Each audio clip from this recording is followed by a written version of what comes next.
Hey everybody, welcome to a fantastic video because today we are out here in Rhode Island taking our first drive in the new 2024 Kia Seltos. Kia has flown myself out here to check out the Seltos, and I've got a very special guest today, Alex Dykes. Well, hey there, Tommy. Fancy meeting you here. Thanks. So Alex is gonna bear with me today while I have this ridiculous GoPro on my head, but we're gonna talk about the new Kia Seltos. It does look, the GoPro on the head is kind of funny. Do you want to see it in the mirror? You want to see You want to see myself? See yourself? Thank Hi. you. I There never you go. wanted to see that. Yeah, there you go. Now you know. Now you know. So Alex is from the legendary YouTube channel Alex on Autos, and you're definitely going to want to check out his review because it's very thorough and very professionally shot. You should have seen his camera today. Yes, and I will do my plug and the Auto Buyer's Guide and the EV Buyer's Guide too. So That's right. He is multi-property. He's ready to go. He's got everything you could ever want in the automotive industry.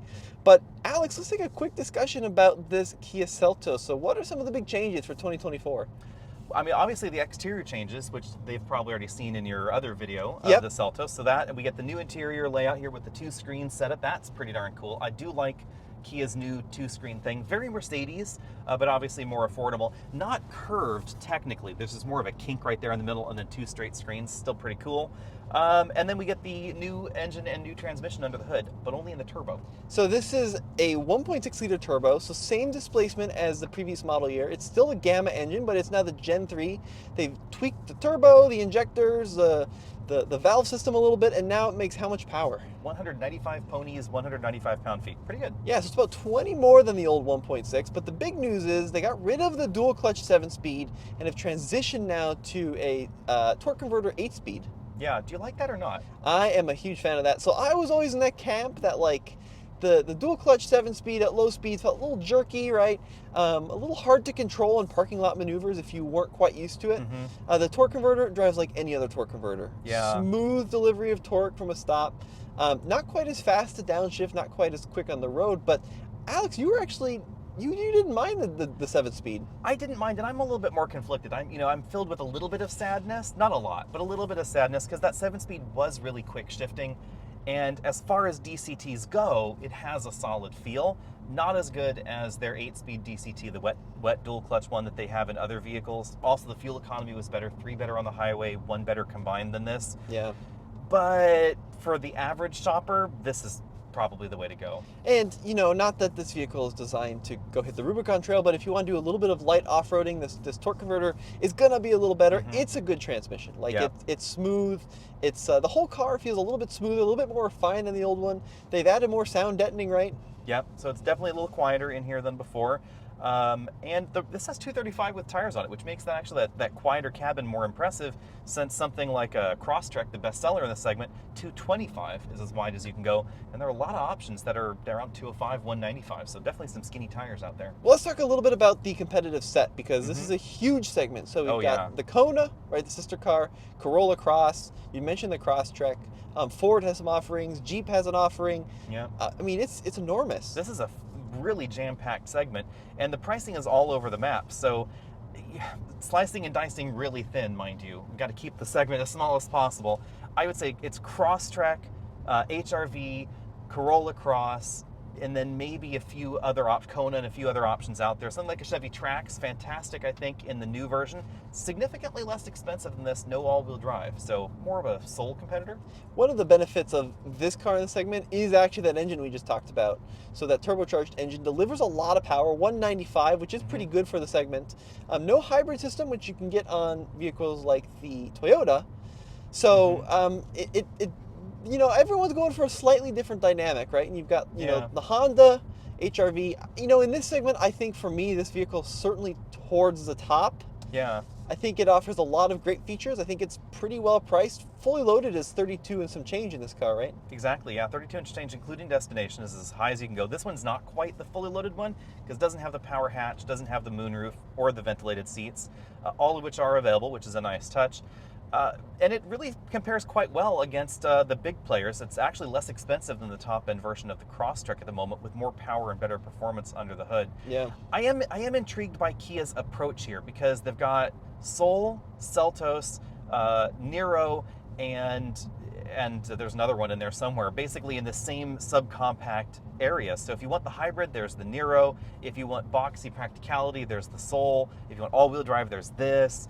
And Sportage is within the same pricing range as this. Obviously, it's bigger, but it's about the same price as the top end trim we're driving here. And what I think is wild is that's just one brand. Yeah. That's just the Kia brand. Not talking about Hyundai, right? Yeah. And all their offerings. That is just Kia. Yeah, it's just Kia. They have 9 crossovers in America. It's a huge lineup. And then there are more coming because we're getting more EV crossovers from Kia soon. Absolutely wild. Now, some things I really like about this car, ride quality feels really good.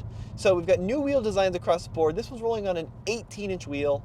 I think this is the largest wheel you can get in this car, isn't that correct? Yeah, this is the biggest one. And it actually feels pretty good. It's not too harsh. We're not getting any banging or crashing over any of the big bumps. And it certainly isn't floaty, but I think the steering in this class is certainly one of the best in the segment. A lot more alive than the Corolla Cross or the HR-V. And 7.3 inches of ground clearance in this car is what we're working with. And then the other thing I want to talk about is the all-wheel drive situation is pretty funky because the base car is all-wheel drive, but then higher end trims you can get in front-wheel drive. Is that correct? Yeah, that's a really weird and interesting choice. So base model for about 24 and change, including destination, is front-wheel drive, then like a $300 bump up. Sorry, it's all-wheel drive, then $300 bump up. You get the next trim level up, that's front-wheel drive. So the trade-off there is they trade the front-wheel drive, all-wheel drive thing for more content. So these 2-screen things, that is in the front-wheel drive base model. Also, the leather steering wheel that you're touching right there. Yeah. Some of those other things, push button start, not in the base all-wheel drive model, but in the base front-wheel drive model, you get it. So interesting choices. Roof rails, things like that, also included in that differentiation. Look at this. Oh man, I don't want to go down there. Huge gravel truck. Other things which I think is interesting is if all Seltoses have a 2-screen setup. So even the base car has a little, I think it's a 4.2-inch screen. Yeah, itty bitty. But with some LEDs on each side. If everybody wants to see what that looks like, you can find it on their consumer site, or you can take a look at the pictures of the Nero. It uses very similar setup to the Nero there. Okay. And then you get the smaller infotainment thing in the middle. And then this one we have the dual 10.25-inch screens. What I like about this is I've been in several Hyundai products in the past, right? And the buttons and the layouts change depending on whether you get the little screen or the big screen. Yeah. But even if you get the big screen on this car, you still get physical controls for volume and tune, which is really nice. One thing I'm noticing on this car, single zone auto climate. Yeah. And then we have heated seats in this one, but no ventilated. Well, that is an option. Correct. Right? Yeah, it's an option in this trim gets it. That's bundled apparently with the power liftgate and the sunroof. Okay. And then there's a new trim line altogether, the X line. I am really intrigued by the X line because it is just about 25,000 and change, something like that, including destination, and it gets this 1.6-liter turbo and the wider tires. So if you want basically 200 horsepower with a low sticker price, this is significantly less expensive than really any of the other options out there. And it's definitely performance level above the Crosstrek 2.5. It's naturally aspirated engine with a CVT. So this I think that trim rather is the more interesting one for me, and we can't drive it. They don't have one here. Some changes too. We've got the new blue, which is pretty cool. It's kind of like this teal-y pastel color. Also, there's an available new brown. So they've been pretty conservative, I think, in some of the updates, but this is a big seller for Kia, so it kind of makes sense. Yeah, and I guess then the big seller part's probably the more important side of this. They said that they were production constrained on the Seltos before, so it's probably why we haven't seen as many out there. Apparently, they just couldn't build enough, and they have spent time and money improving the production facility. So they didn't want to say how much they're going to boost production, but they're expected to make more of these. So I wouldn't be surprised if this alone could hit 100,000 or more units this year. So let's talk about some of the safety tech because there have been improvements there too. So it's got standard collision avoidance now with cyclist detection. And then when you go up the line, you also get some improvements. This car has got all the safety goodies. So we got adaptive cruise with start-stop. We've got lane centering. We've got blind spot monitoring in this car. But it's not standard across the board like it might be on a Toyota. Correct. Yeah, that's one of those other compromises you pay in the absolute base model with all-wheel drive. They delete a lot of that, but then it gets tossed back in at reasonable price points. So, but I would say though, on the flip side, when you look at comparably priced Corollas versus Seltos, you will find that on the comparable price Seltos. It's just that the lower price goes lower. Oh, interesting. So if you were to go higher up in both the Seltos and the Corolla lineup, then they start to even out more. Yeah, because like Corolla Cross starts in front-wheel drive. So if you take a look at the all-wheel drive Corolla Cross pricing versus all-wheel drive with those same features on Seltos, this is actually going to be a little bit less expensive. Do you like the technology in this car? You like the dual screens and the infotainment This and all that? definitely feels better and more modern than what we find in the Toyota to me, although there are still some weird omissions, like no wireless CarPlay, it's wired only.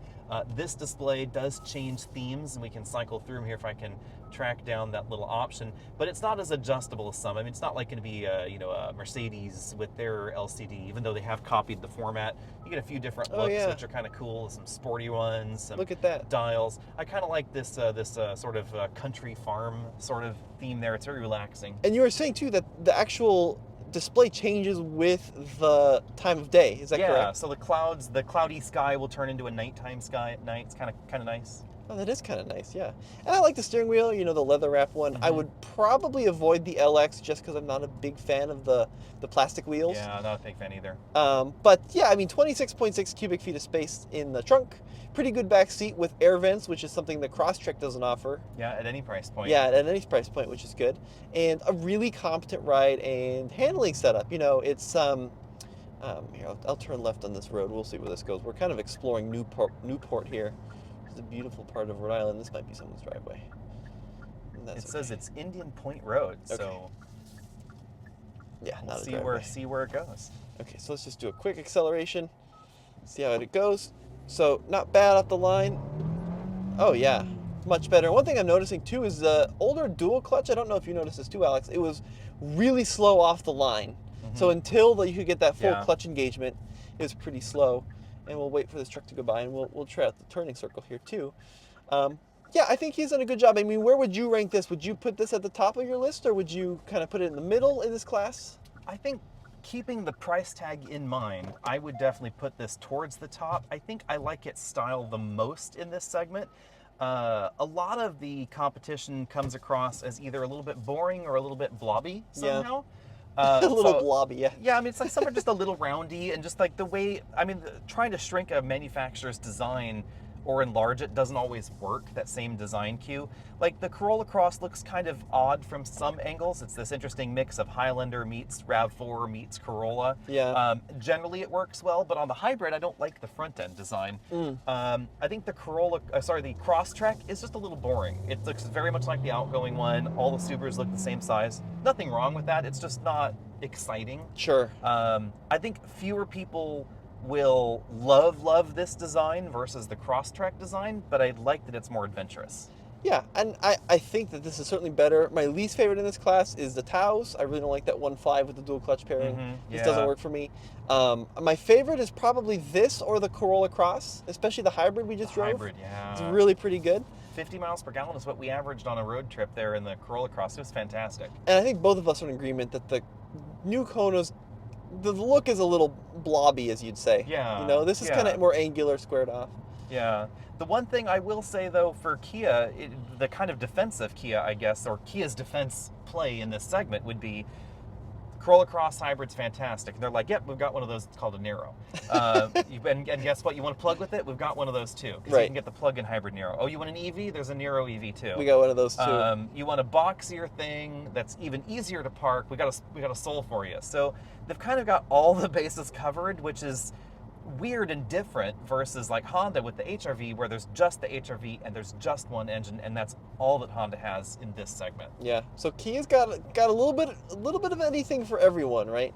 Which is pretty cool. Well, Alex, if folks want to find you on the social medias, how do they do so? They can find us over at Facebook as the Auto Buyer's Guide. So we're in the middle of a rebranding here. So Auto Buyer's Guide is the new name. We're still on YouTube as Alex and Autos, but that's changing soon. And then, of course, they can check out our EV content at EV Buyer's Guide. Well, sweet. Thank you, sir, for all your help on this video. As always, it's been Tommy, guys. We'll see you on another one. Check out alltfl.com. We're going to go find some clam chowder or something here in New England.